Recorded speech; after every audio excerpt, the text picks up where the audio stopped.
Hello everyone. क्या कोई guarantee ले सकता है कि मैं आपको इंग्लिश सिखा सकता हूँ और आप इंग्लिश बोल सकते हो?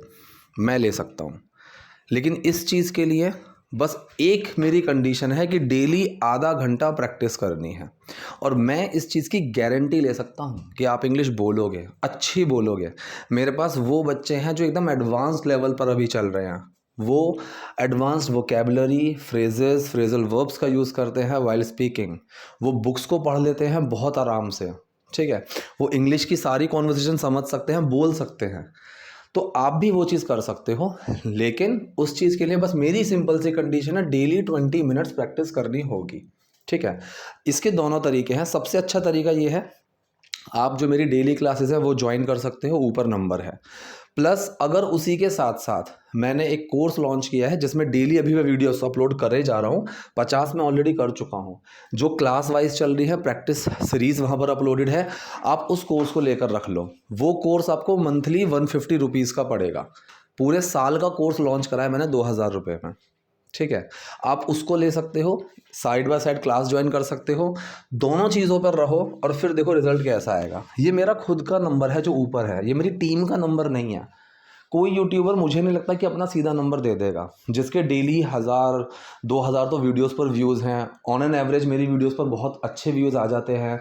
सब्सक्राइबर बेस मेरा ठीक है। तो कोई यूट्यूबर अपना नंबर नहीं देता है, वो किसी टीम का देगा। ऑब्वियसली जब वो टीम का नंबर दे रहा है तो उसको टीम को सैलरी देने के लिए पैसे भी चाहिए, और वो एक्स्ट्रा कहीं ना कहीं से कमा रहा है, आप लोगों से या कहीं से भी।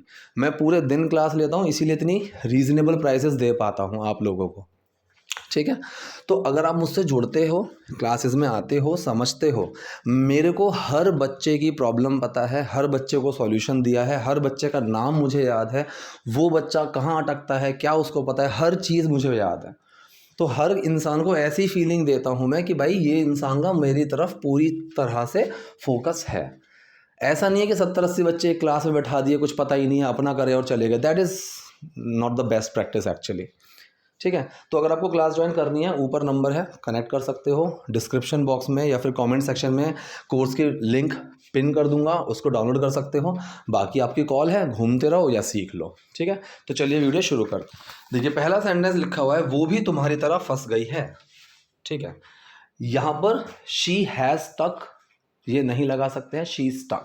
ये जो एस है, एपोस्ट्रोफी एस, ये एस हैज भी हो सकता है, इज भी हो सकता है, वॉज भी हो सकता है। कई जगह बुक्स में या न्यूज़पेपर में वॉज भी मिल जाएगा। तो आपको सेंटेंस के कॉन्टेक्स्ट में ही समझना होगा कि ये क्या है। शी स्टक लाइक यू, वो तुम्हारी तरफ फंस गई है, ठीक है, वो तुम्हारी तरफ फंस चुकी है। उसे भी कोची जाना है। अब देखो, कोई काम करना है, मुझे वहां जाना है, खेलना है, पढ़ाना है। इसका पैसिव भी होता है कि ये चीज़ की जानी है। कल आपकी क्लास ली जानी थी, अरे यार आज ये वाला टॉपिक पढ़ाया जाना था लेकिन मैं भूल गया। तो कोई ऑब्जेक्ट पर काम किया जाना है, ये पैसिव होता है। Needs to be done, has to be done. और कोई काम करना है तो need to do, want to do, has to do, वो उसमें आता है। और ये हमेशा एक्शन का पार्ट होता है, ना कि हेल्पिंग वर्ब का। तो उसे भी कोचिंग जाना है, ये सेंटेंस प्रेजेंट इंडेफिनिट है, ठीक है। तो शी ऑल्सो नीड में जो एस लगा हुआ है, विच मीन्स इसमें डज छुपा हुआ है।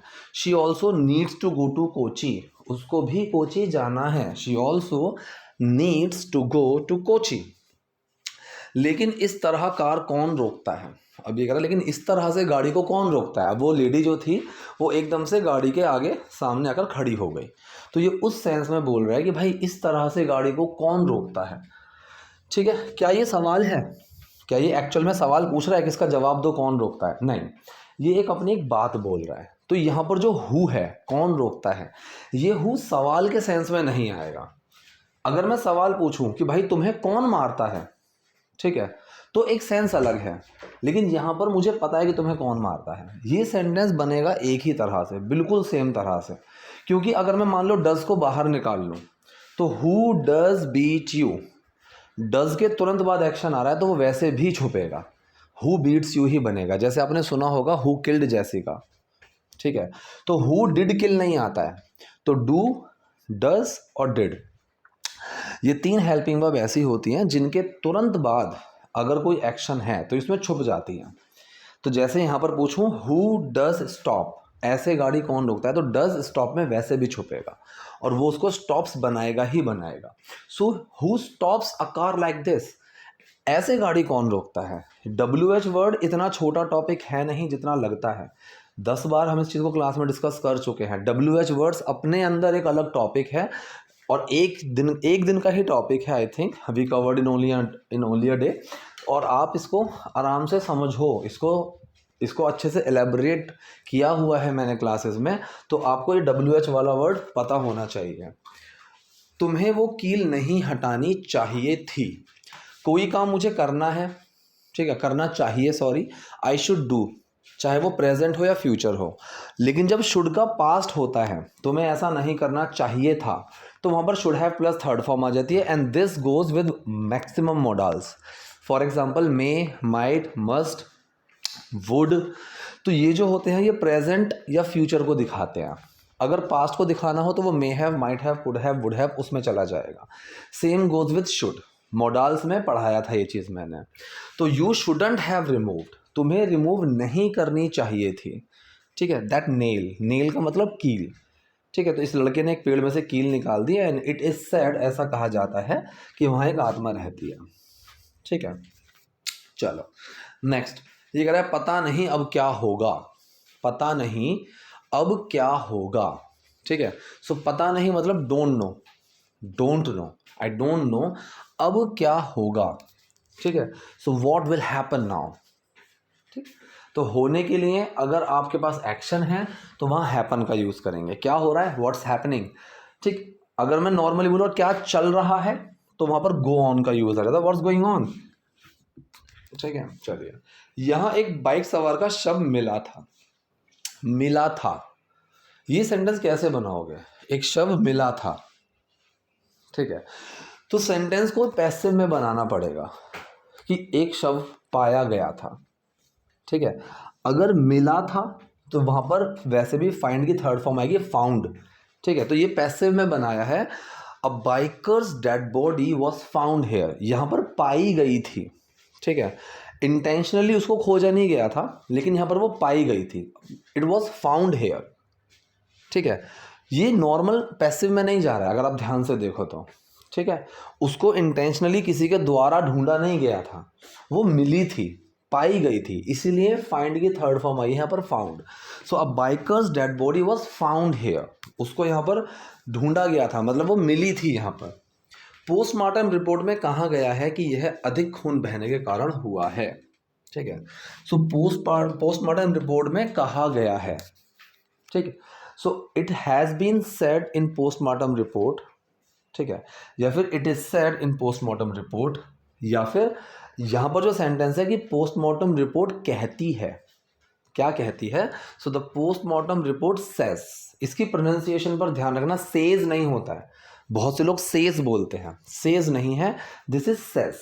The postmortem report says, postmortem report कहती है it was due to high blood loss, due to की वजह से, it was due to high blood loss, ये हाई ब्लड लॉस की वजह से था, ज़्यादा खून बहने की वजह से था। So it was due to high blood loss. The postmortem report says, postmortem report कहती है it was due to high blood loss. लेकिन हम जानते हैं कि ये उस चुड़ैल का काम है, लेकिन हम जानते हैं, प्रेजेंट इंडेफिनिट सेंटेंस है, सब्जेक्ट हेल्पिंग वर्ब और एक्शन। सब्जेक्ट आया वी, हेल्पिंग वर्ब आया डू, एक्शन आया नो। डू छुपा नो में कोई चेंज नहीं आया, बट वी नो, लेकिन हम जानते हैं ये उस चुड़ैल का काम है। तो दिस इज द वर्क, ये काम है ऑफ दैट विच, विच मतलब चुड़ैल, डायन, ठीक है। आप इसको सिंपली ऐसे भी बोल सकते हो, it is that which work, ठीक है। या फिर इसको खोलकर लिख दिया कि this is the work of that which. ताड़ के पेड़ के पास शव मिला था, मतलब पाया गया था, वही सेंस आएगा वॉज फाउंड का, ठीक है। So body was found, body को पाया गया था, ढूंढा गया था, मिली थी।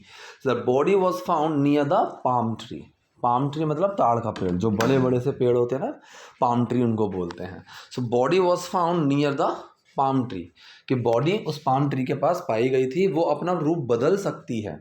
She can change her appearance, ठीक।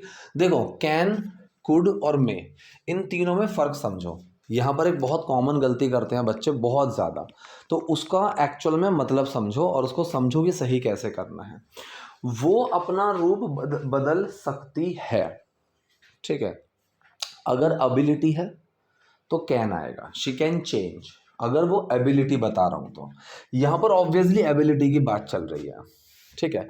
सकता है, सकती है में कुड भी आता है, लेकिन कब आता है? जब मैं किसी को एक बहुत कैजुअल और हल्का सा सजेशन दे रहा हूँ कि भाई ये कर लो।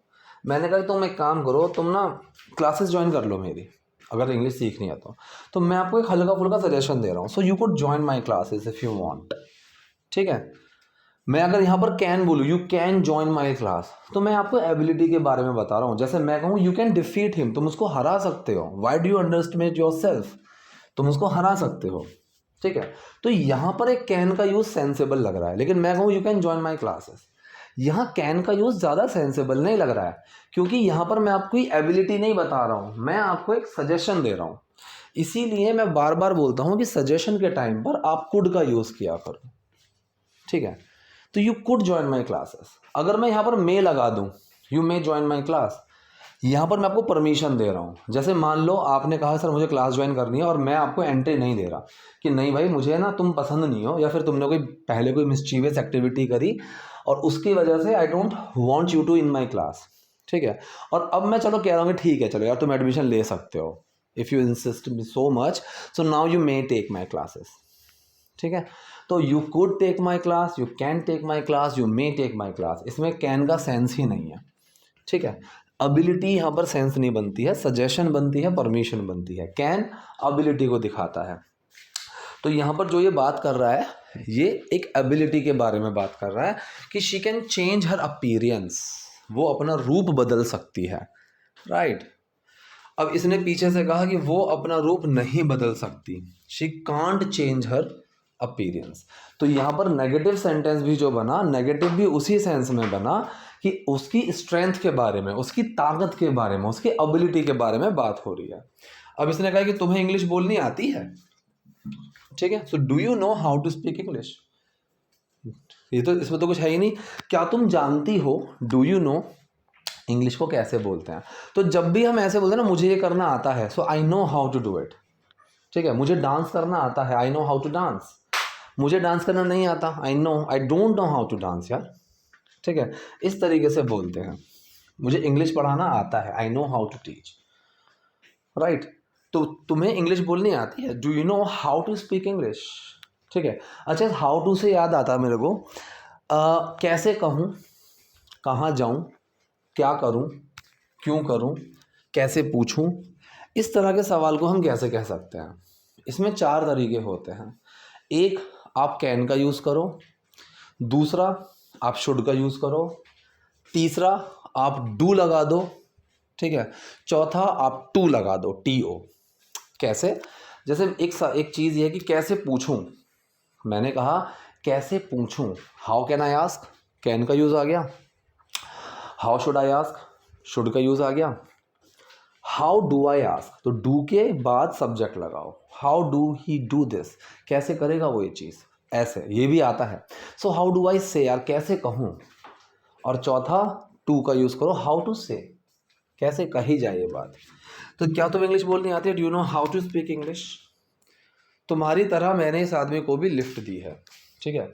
जस्ट लाइक यू, बिल्कुल तुम्हारी तरह मैंने इस आदमी को भी लिफ्ट दी है। I gave this guy a lift as well. अब यहाँ पर 2 क्वेश्चन रेज होते हैं।